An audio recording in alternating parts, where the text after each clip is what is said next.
Life as we know it, in all its forms and all its splendor, was close to being completely wiped out. If it were not for this man.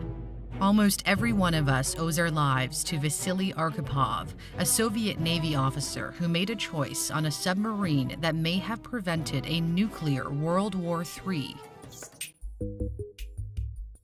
In 1962, during the Cold War, America and the Soviet Union had enough weapons to destroy the world. October 1962 is the Cuban Missile Crisis. Soviet leader Nikita Khrushchev agreed to Cuba's request to place missiles on the island after the Americans had deployed missiles in Italy and Turkey that could strike Moscow. Cuba wanted protection because the year before, Cuban exiles who opposed Fidel Castro's regime tried to overthrow him with the covert support of the U.S. government during the Bay of Pigs invasion.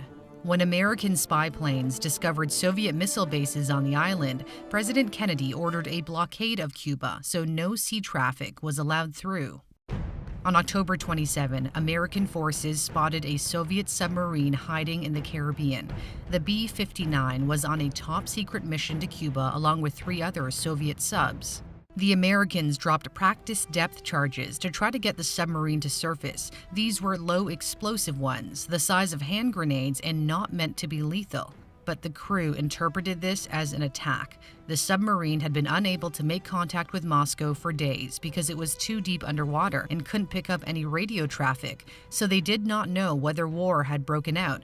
Little did the Americans know the submarine was armed with a nuclear torpedo. The captain, Valentin Savitsky, believed his crew was about to be blown into pieces. The intelligence officer aboard the submarine later recounted the exhausted captain's emotional outburst. "We're gonna blast them now. We will die, but we will sink them all. We will not become the shame of the fleet." Savitsky ordered the torpedo to be assembled for launch.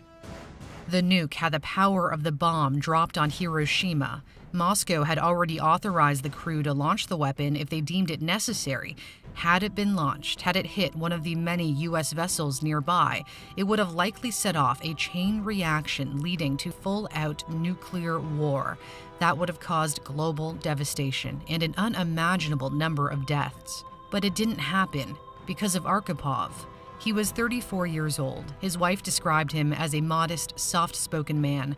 Arkhipov was the flotilla commander responsible for 3 submarines on that secret mission. The protocol for launching the torpedo was that Captain Savitsky needed the approval of 2 others, his deputy political officer, Ivan Maslenikov, and Arkhipov, who was equal in rank to Savitsky. Maslenikov said yes to the launch. Arkhipov said no. He refused to sanction the strike. Based on later interviews, it appears Arkhipov tried to calm the captain down and talk him out of any rash actions. He kept a cool head when conditions inside the sub were boiling. Temperatures reached 50 degrees Celsius or 122 degrees Fahrenheit. Arkhipov tried to reason with Captain Savitsky by explaining they were not in danger because the depth charges appeared to be warning shots since they were being dropped left and right but always off target. While this was happening, President Kennedy was worried that the Russians would indeed mistake the depth charges for an attack. His brother Robert Kennedy later described the president's stress levels. These few minutes were the time of greatest worry for the president. His hand went up to his face and covered his mouth, and he closed his fist. In the end, the torpedo was not launched. The captain made the decision to come to the surface. The Americans did not inspect the sub, so they had no idea there was a nuclear weapon on board. The submarine returned home. The U.S. wouldn't find out that a torpedo was on that submarine until 40 years later when the former enemies met at a reunion and shared the story for the first time. Robert McNamara, the Secretary of Defense in the Kennedy administration, later said they came closer than even they knew at the time to nuclear war.